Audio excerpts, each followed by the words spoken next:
Today, my topic of anatomy lecture is ribs.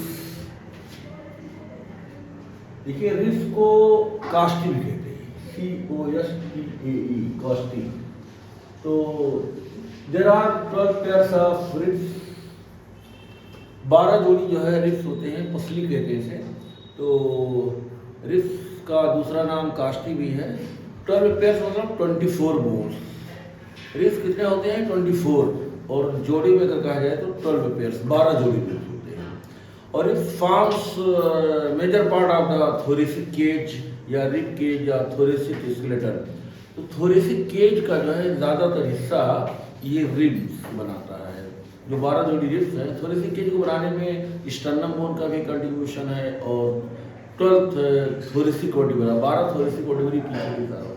तो इसमें जो है रिब्स का जो कंट्रीब्यूशन है ये सबसे ज़्यादा है। और रिब्स जो है जो थोरेसिक आर्गन है, जैसे कि लंग्स है, हार्ट है और लार्ज ब्लड वेसल्स हैं, तो इनका प्रोडक्शन करता है, रक्षा करता है, हिफाजत करता है। तो there are 12 pairs of the ribs या 24 रिब्स। ह्यूमन बीइंग में 12 जोड़ी है। तो रिब्स में भी इंक्रीज्ड और डिक्रीज्ड। तो रिब्स जो है घट भी सकता है, 12 जोड़ी से बढ़ करके 13 जोड़ी हो सकता है। अगर बढ़ेगा जो है तो ये सर्वाइकल रिब्स जो C7 वर्टिब्रा होता है, तो यहाँ पर भी एक जोड़ा रिब्स जो है मतलब एक्स्ट्रा आ जाएगा। ऐसा केस 500 पीपल्स में, एक लोगों में, 500 लोगों में से एक ऐसे मतलब पर्सन होते हैं जिनमें 13 जोड़ी रिब्स होते हैं। या अगर मान लीजिए सर्वाइकल रिब्स नहीं बढ़ा तो लंबर मतलब रिब्स बढ़ जाता है। इस तरह से 12 जोड़ी थोरेसिक रिब होता है, और एक अगर एक्स्ट्रा बढ़ गया, इंक्रीज कर गया, तो 13 जोड़ी 13 पेयर्स हो जाएंगे। तो बढ़ने वाला जो रिब होगा या तो सर्वाइकल रिब्स होगा, C7 वर्टिब्रा से निकलेगा जो है एक जोड़ा, एक राइट साइड में, एक लेफ्ट साइड में। या फिर बढ़ेगा तो अगर सर्वाइकल रिब्स नहीं बढ़ा तो लंबर रिब्स जो मतलब फर्स्ट नंबर वर्टिब्रा है, तो वहाँ से उसका अटैचमेंट होगा। तो इस तरह से मतलब रिब्स बढ़ भी सकता है और घट भी सकता है। अगर घटेगा जो है तो ब्राह्मा जो मतलब 12th पेयर्स ऑफ रिब्स है, यानी ब्राह्मा मतलब ये डेफिशिएंट हो जाएगा, तो खाली 11 पेयर्स ऑफ द रिब्स बाकी रहेंगी जो है। तो दोनों ये सब रेयर केसेस में ऐसा होता है। तो रिब्स में भी इंक्रीज्ड और डिक्रीज्ड। अगर इंक्रीज करता है तो सर्वाइकल रिब इंक्रीज करेगा या लंबर रिब्स, और डिक्रीज करेगा जो है तो 12th pairs of the thoracic rib ये डिक्रीज होकर के 11 पेयर्स हुआ। रिब्स किस टाइप का बोन है? रिब्स जो है एक क्रूट बोन है, ये टेढ़ी हड्डी है और टेढ़ी होती है। ये फ्लैट है, फ्लैट बोन है। फ्लैट बोन की यह पहचान होती है कि ये मतलब चपटी होती है और इसके बाद 2 सरफेस होते हैं, क्योंकि रिब्स के बाद 2 सरफेस है, एक आउटर सरफेस है और एक इनर सरफेस है। जैसे कि स्टर्नम बोन ये भी फ्लैट बोन है, और स्केपुला बोन है ये भी फ्लैट बोन है। तो जिस तरह स्केपुला बोन फ्लैट बोन है, 2 सरफेस इसके पास भी हैं, और स्टर्नम बोन भी फ्लैट बोन है, इसके पास भी 2 सरफेस है। उसी तरह से रिब्स भी जो है फ्लैट बोन की कैटेगरी में आता है। तो दिस इज फ्लैट बोन। किस टाइप का बोन है? Ribs are flat bone. और 12 जोड़ी में जो है सबसे लॉन्गेस्ट, सबसे लंबी जो पसली होती है जो है वो 7th रिब होती है, जो 7वीं पसली होती है, 7th नंबर की, 7वें नंबर की जो है ये सबसे लंबी होती है। 12 जोड़ी में से सबसे लंबी पसली कौन सी होती है? 7th rib. और सबसे शॉर्टेस्ट रिब, सबसे छोटी जो पसली होती है वो फर्स्ट रिब होती है। पहली जो पसली है ये सबसे छोटी होती है। और सबसे ब्रॉडेस्ट रिब, सबसे चौड़ी जो होती है वो भी फर्स्ट रिब होती है। और मोस्ट ऑब्लिक रिब जो है ये 9th रिब होती है। देखिए जितनी पसलियाँ होती है सब ऑब्लिक होती है, सब टेढ़ी होती हैं, लेकिन सबसे ज़्यादा टेढ़ी जो है ये 9th रिब है। और रिब्स का जो क्लासिफिकेशन किया गया है on the basis of similarities and dissimilarities.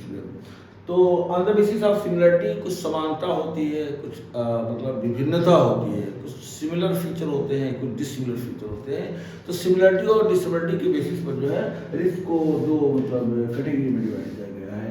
एक जो है atypical ribs, atypical ribs, atypical ribs, और दूसरा जो है, दूसरा है टिपिकल रिब्स, टिपिकल रिब्स।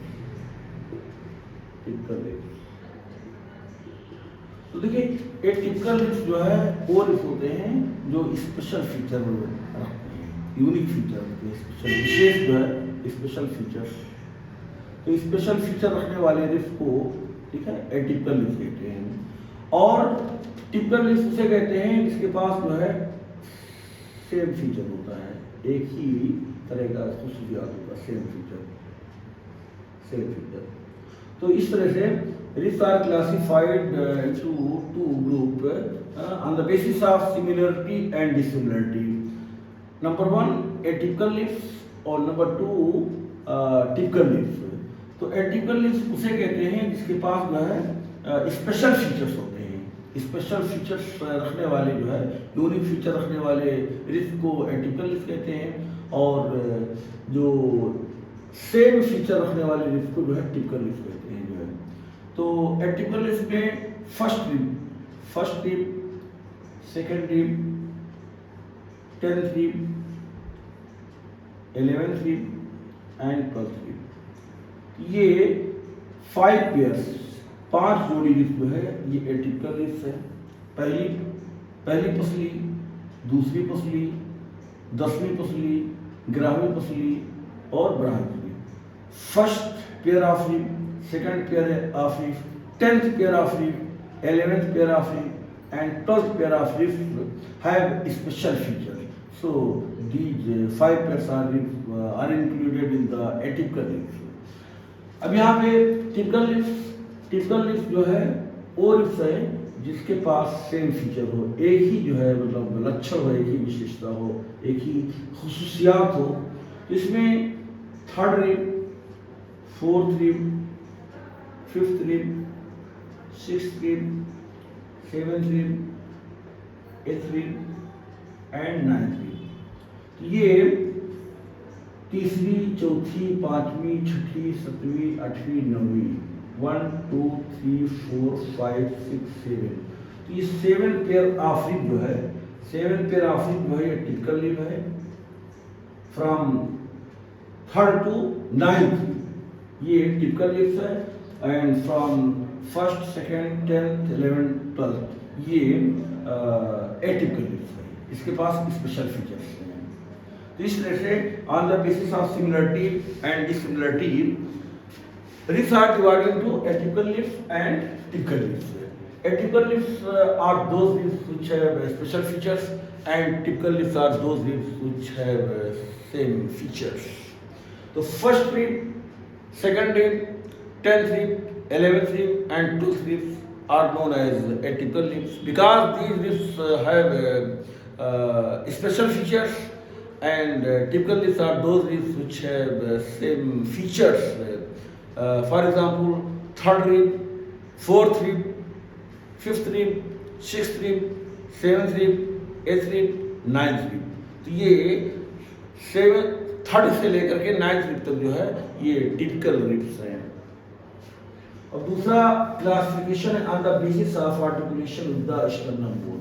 तो स्टर्नम बोन से जो रिब्स जुड़े हुए हैं, सामने की तरफ जो स्टर्नम बोन है तो उससे जो जुड़े हुए हैं तो उसे ट्रू रिब्स कहते हैं। तो on the basis of articulation with the sternum ribs are classified into 2 groups. Number 1 true ribs and number 2 false rib।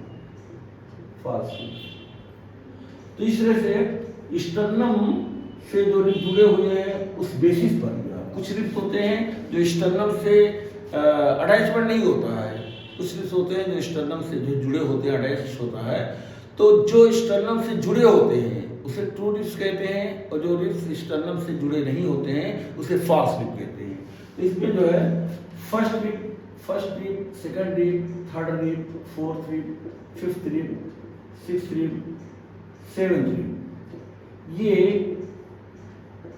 First से लेकर के 7th तक जो है ये ट्रू रिब्स कहलाते हैं, क्योंकि ये रिब्स जो है स्टर्नम बोन से जो है जुड़े रहते हैं। इसे फर्स्ट रिब जो है ऐसे पहला, दूसरा, तीसरा, चौथा, 5वां, 6वां, 7वां, इस तरह से जो है ये स्टर्नम से जुड़े हैं फर्स्ट से लेकर के सेवेंथ रिब तक जो है ये कॉस्टल कार्टिलेज के जरिए से इनडायरेक्ट जुड़े हुए हैं, डायरेक्ट नहीं। ये फर्स्ट रिब से लेकर के सेवेंथ रिब तक जो है ये स्टर्नम से जुड़े तो हैं, लेकिन ये डायरेक्ट नहीं बल्कि इनडायरेक्ट है। बीच में कॉस्टल कार्टिलेज है, इस कॉस्टल कार्टिलेज के जरिए से जो स्टर्नम से जुड़े हुए हैं। तो these ribs are known as true ribs. तो ट्रू रिब्स का डेफिनेशन ये है कि true ribs are those ribs which are attached to the sternum by the costal cartilage. And false rib, true ribs को स्टर्नोवर्टिब्रल रिब्स भी कहते हैं। Sternovertebral ribs, sternovertebral ribs, sternovertebral ribs कहते हैं, या इसी को vertebro sternal ribs, vertebro sternal ribs, क्योंकि सामने स्टर्नम बोन से जुड़े होते हैं और पीछे की तरफ जो है ये वर्टिब्रा से जुड़े होते हैं, जो थोरिसिक वर्टिब्रा होता है। तो बैक साइड में जो रिब्स का इंटीरियर एंड है वो स्टर्नम से जुड़ा हुआ है, और जो पोस्टीरियर एंड है वो वर्टिब्रा, थोरिसिक वर्टिब्रा से जुड़ा हुआ है। तो इस तरह से आगे वाला हिस्सा interior end of the rib is attached to the sternum by the costal cartilage and posterior end is attached to the thoracic vertebra. तो इस तरह से इस रिब्स को जो आगे स्टर्नम बोन से और पीछे थोरिसिक वर्टिब्रा से जुड़ा है that is known as vertebro sternal ribs, या इसी को मतलब स्टर्नोवर्टिब्रल रिब्स। अब देखिए जो फॉल्स रिब है, तो फॉल्स रिब जो है are those ribs which are not attached with the sternum. तो फॉल्स रिब्स किसे कहते हैं? जो स्टर्नम से नहीं जुड़े होते हैं। जैसे कि 8वां रिब है, 8th rib, 8th, 9th, 10th, 11, 12, 8, 9, 10, 11, 12। तो ये नीचे की जो 5 जोड़ी मतलब रिब्स है, 8वें नंबर की, 9वें नंबर की, 10वें नंबर की और 10वें नंबर की और 11वें नंबर की और 12वें, 8th, 9th, 10th, 11th, 12th, all these ribs are not attached with the sternum, so these ribs are known as false rib. तो ये 8वां, 9वां, 10वां, 11वां, 12वां, तो ये 5 जोड़ी जो रिब्स जो है 8वें नंबर की, 9वें नंबर की, 10वें नंबर की, 11वें नंबर की, 12वें नंबर की, तो ये रिब्स जो है ये स्टर्नम से इनका कोई कनेक्शन नहीं है। तो these ribs are not connected to the sternum, so these ribs are known as false rib. देखिए इस फॉल्स रिब में जो है 8वां, 9वां, 10वां जो है इसका फर्दर क्लासिफिकेशन हो रहा है। ये जो है ये वर्टिब्रो कांडर लिब, वर्टिब्रो कांडर लिब और ये वर्टिब्रल रिब्स, वर्टिब्रल रिब्स दो मतलब ग्रुप में डिवाइड कर दिया गया है। False rib are divided into 2 groups. पहला है वर्टिब्रो कांडर रिब। देखिए जो 8वां रिब है, 8वां रिब है तो इसका जो कॉस्टल कार्टिलेज है, और 9वां रिब है इसका जो कॉस्टल कार्टिलेज है, और जो 10वां रिब है इसका कॉस्टल कार्टिलेज है। ये आपस में जो है एक दूसरे से मिल गए हैं, जुड़ गए हैं। तो costal cartilage of 8th rib, costal cartilage of 9th rib and costal cartilage of 10th rib, ये आपस में एक दूसरे से मतलब मिल गए हैं जो है। और ये जो रिब्स है 8वां, 9वां, 10वां जो है तो इसका कनेक्शन जो है कॉस्टल कार्टिलेज से है, और पीछे की तरफ जो है ये थोरिसिक वर्टिब्रा से जो है। तो ऐसे रिब्स को वर्टिब्रो कांड्रल रिब कहते हैं। वर्टिब्रो कांड्रल रिब, कांड्रल मतलब कॉस्टल कार्टिलेज के लिए आया है। तो कांड्रोसाइट यूनिट होती है कार्टिलेज की।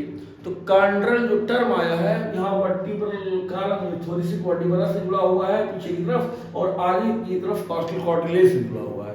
इसलिए 8वें रिब को, 9वें रिब को, 10वें रिब को, ये 8वां, 9वां और 10वां यानी 8th, 9th, 10th, इस रिब को वर्टिब्रो कांड्रल रिब कहते हैं।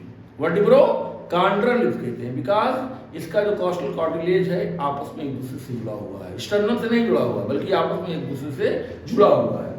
और उसके बाद में जो गिरहवा और बरहवा 11th और 12th जो रिब है, 11 नंबर का और 12 नंबर का जो रिब है ये 11th और 12th है। इसका जो एंटीरियर एंड है जो है ये फ्री है, बिल्कुल आज़ाद है, किसी से नहीं जुड़ा हुआ है। कॉस्टल कार्टिलेज जो है यहाँ पर है ही नहीं है। तो ये costal cartilage is absent in the 11th and 12th rib, ये फ्री है, बिल्कुल आज़ाद है, ये पीछे की तरफ जो है थोरेसिक वर्टिब्रा से जुड़ा हुआ है। तो ऐसे रिब को जो खाली थोरेसिक वर्टिब्रा से पीछे की तरफ जुड़ा हुआ है, आगे जो है न कॉस्टल कार्टिलेज से जुड़ा हुआ है न स्टर्नम से जुड़ा हुआ है, तो ऐसे रिब को मतलब फ्लोटिंग रिब्स कहते हैं, वर्टिब्रल रिब्स कहते हैं, वर्टिब्रल रिब्स कहते हैं, वर्टिब्रल रिब्स। क्योंकि 11th रिब और 12th रिब का जो पोस्टेरियर एंड है वो थोरेसिक वर्टिब्रा से कनेक्ट है, लेकिन एंटीरियर एंड इज फ्री, तो these ribs are known as vertebral ribs. तो इस तरह से रिब्स का जो है 3 कैटेगरी में हो गया। एक तो वर्टिब्रो स्टर्नल रिब्स यानी कि पोस्टेरियर एंड जो है थोरेसिक वर्टिब्रा से जुड़ा हुआ है, और एंटीरियर एंड जो है स्टर्नम बोन से जुड़ा हुआ है।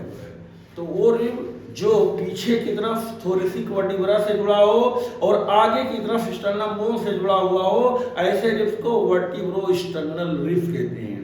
जैसे कि first ribs, second, third, fourth, fifth, sixth, seventh, तो फर्स्ट टू सेवेंथ रिब को वर्टिब्रो स्टर्नल रिब्स कहते हैं, और 8th, 9th, 10th ये रिब्स जो है कॉस्टल कार्टिलेज से जुड़ा हुआ है। तो ये 8वें, 9वें, 10वें रिब्स को इसे वर्टिब्रो कॉन्ड्रल रिब्स कहते हैं। वर्टिब्रो मतलब थोरेसिक वर्टिब्रा से पीछे की तरफ जुड़ा हुआ है और आगे की तरफ जो है कॉस्टल कार्टिलेज से जुड़ा हुआ है। तो 8वां, 9वां, 10वां जो है ये वर्टिब्रो कॉन्ड्रल रिब्स कहलाता है। और जो गिरहवा और बरहवा है 11th और 12th रिब है, ये पीछे की तरफ थोरेसिक वर्टिब्रा से जुड़ा हुआ है, लेकिन एंटीरियर एंड जो है इसका फ्री है, आज़ाद है, ना स्टर्नम से जुड़ा हुआ है ना कॉस्टल कार्टिलेज से जुड़ा हुआ है। इस वजह से इसको वर्टिब्रल रिब्स कहते हैं। तो वर्टिब्रल रिब्स आर कौन कौन से हैं? 11th and 12th rib. अब इस तरह से 8th, 9th, 10th, 11th, 12th ये नीचे की जो 5 जो है जोड़ी पसलियां हैं जो है 5 pairs of ribs, lower 5 pairs of ribs, इसको फॉल्स रिब कहते हैं। फॉल्स रिब्स उसे कहते हैं जो कि स्टर्नम बोन से ना जुड़े हुए हैं। तो ये पांचों जो है रिब्स स्टर्नम बोन से नहीं जुड़े हुए हैं, इस वजह से इसे फॉल्स रिब कहते हैं। और ट्रू रिब्स उसे कहते हैं जो स्टर्नम बोन से जुड़े होते हैं। जैसे फर्स्ट अपर 7th रिब तक जो है, from first to 7th rib तक ये ट्रू रिब्स कहलाते हैं। और true ribs is also known as vertebro sternal ribs. अब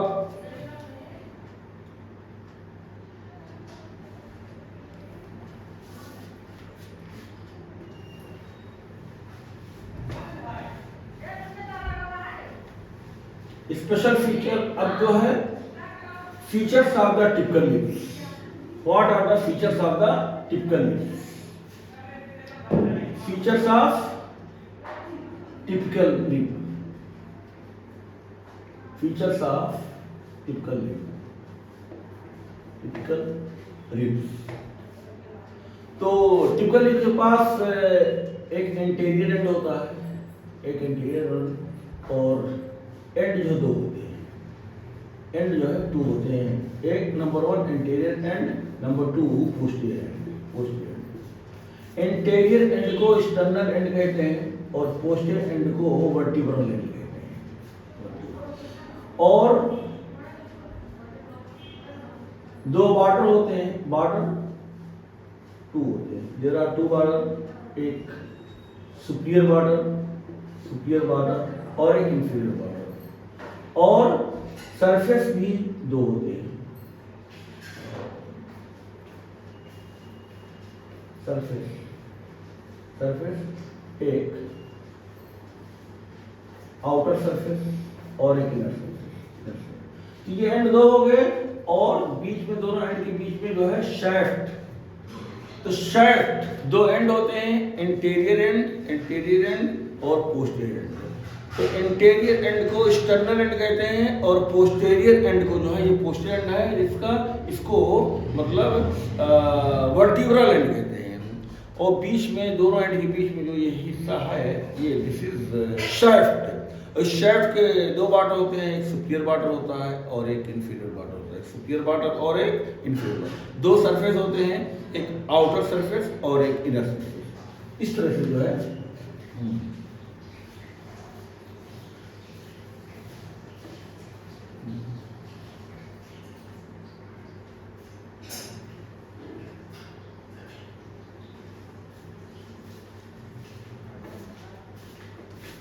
ये पोस्टीरियर एंड है, पोस्टीरियर एंड है और ये इंटीरियर एंड है।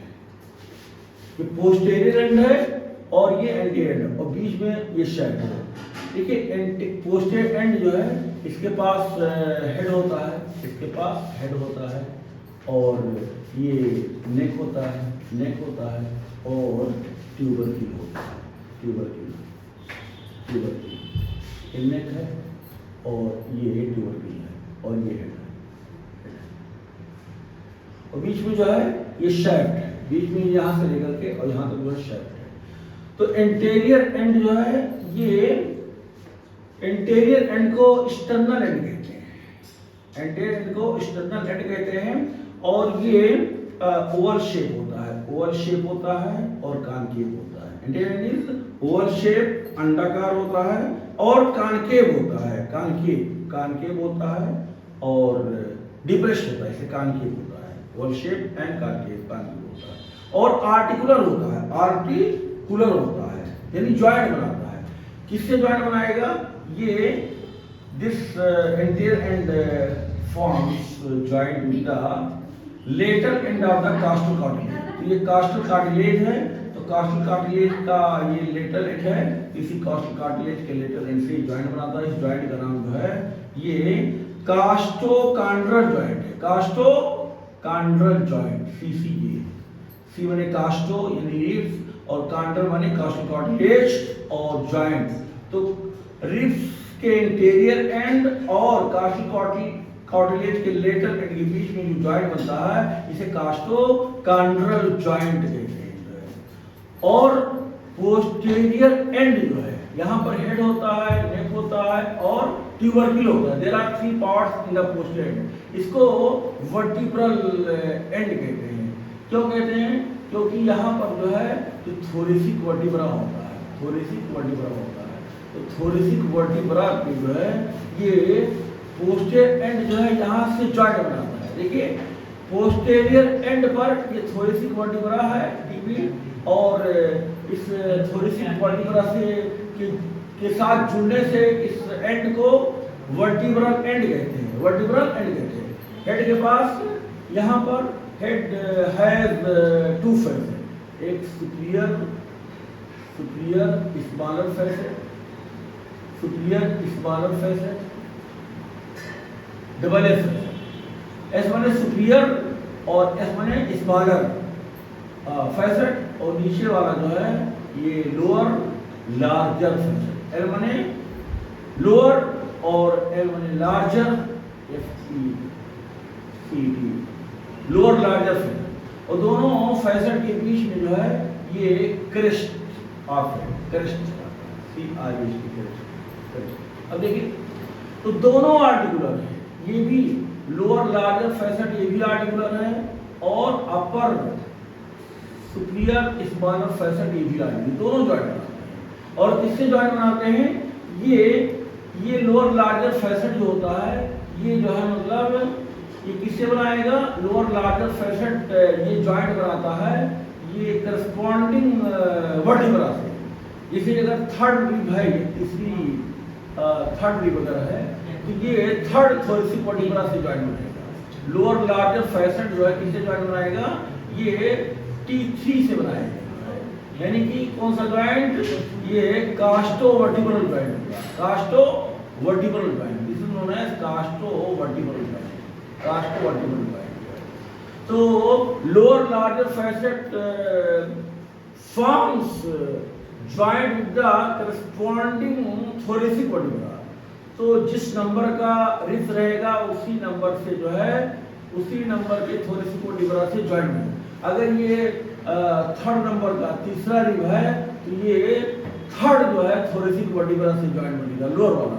लेकिन ये जो अपर स्मॉलर फैसेट है ये जो है ये अपने से हायर जो वर्टिब्रा है, जैसे T2 वर्टिब्रा है, T2 ये T3 से ऊपर है तो इससे ज्वाइंट बनेगा। ये जो है जो सुपीरियर स्मॉलर फैसेट है ये भी ज्वाइंट बनाएगा, लेकिन करस्पॉन्डिंग वर्टिब्रा से नहीं बनाएगा, बल्कि जो है अपने से हायर वर्टिब्रा के साथ ज्वाइंट बनाएगा जो है। तो इस तरह से जो है ये कास्टो वर्टिब्रल ज्वाइंट हो जाता है। Head forms costovertebral joint. अब देखिए यहाँ पर नेक है, तो नेक के पास जो है दो बॉर्डर है, एक जो है अपर बॉर्डर है और एक लोअर बॉर्डर है। सुपीरियर बॉर्डर ये थिन होता है, superior border of neck is thin and is known as crest of neck. ये सुपीरियर बॉर्डर ऑफ नेक है, ये क्रेस्ट ऑफ नेक कहलाता है क्योंकि थिन होता है। और ये इंफीरियर बॉर्डर है, ये राउंडेड होता है, थिक होता है। तो ये नेक का इंफीरियर बॉर्डर है जो राउंडेड होता है, थिक होता है। और ये नेक का जो है इंटीरियर सरफेस, ये नेक का इंटीरियर सरफेस है जो नेक का पोस्टीरियर सरफेस है जो रफ है, और इसके आगे नेक का इंटीरियर सरफेस है। तो इंटीरियर सरफेस है नेक, जैसे नेक है तो नेक का ये इंटीरियर सरफेस है जो स्मूथ होता है, और नेक का ये पोस्टीरियर सरफेस है जो रफ होता है। और नेक का ये सुपीरियर बॉर्डर है जो थिन होता है और इसे क्रेस्ट ऑफ नेक कहते हैं। और ये नेक का इंफीरियर बॉर्डर है जो थिक होता है और राउंडेड होता है। और थर्ड स्ट्रक्चर ट्यूबरकिल है। ट्यूबरकिल पोस्टीरियर एंड पर एक ट्यूबरकिल होता है, इसके दो पार्ट होते हैं, एक मीडियल पार्ट, ये मीडियल पार्ट है, और ये लेटरल पार्ट है। मीडियल पार्ट ये आर्टिकुलर होता है, मीडियल पार्ट इज आर्टिकुलर, और ये transverse process of corresponding thoracic vertebra. तो ये T3 जो थोरेसिक वर्टिब्रा है थर्ड नंबर की, तो इसी का जो ट्रांसवर्स प्रोसेस होता है इसी से जो है ये ज्वाइंट बनाता है। ट्यूबरकिल का medial part is articular and forms the costotransverse joint, costotransverse joint. और जो लेटर पार्ट होता है ये नॉन आर्टिकुलर होता है, नॉन आर्टिकुलर होता है।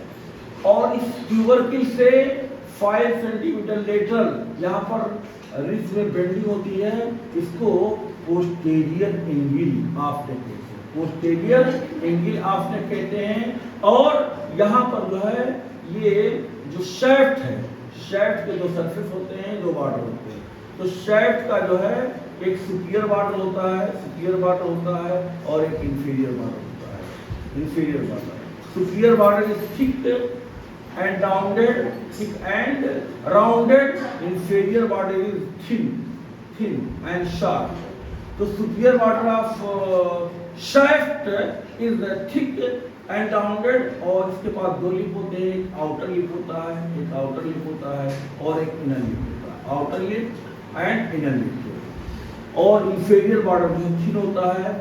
और इस शाफ्ट के दो सरफेस होते हैं, एक आउटर सरफेस होता है, आउटर सरफेस जो कॉन्वेक्स होता है, और एक इनर सरफेस होता है जो है, ठीक है। तो आउटर सरफेस जो कॉन्वेक्स होता है तो यहाँ पर दो बेंडिंग होती है, एक बेंडिंग तो इंटीरियर एंड से 5 सेंटीमीटर लेटरल, एक बेंडिंग यहाँ भी होती है, एक बेंडिंग यहाँ भी होती है 5 centimetre lateral to the anterior end, इसे इंटीरियर एंगल कहते हैं, इंटीरियर एंगल ऑफ नेक कहते हैं, इंटीरियर एंगल ऑफ नेक।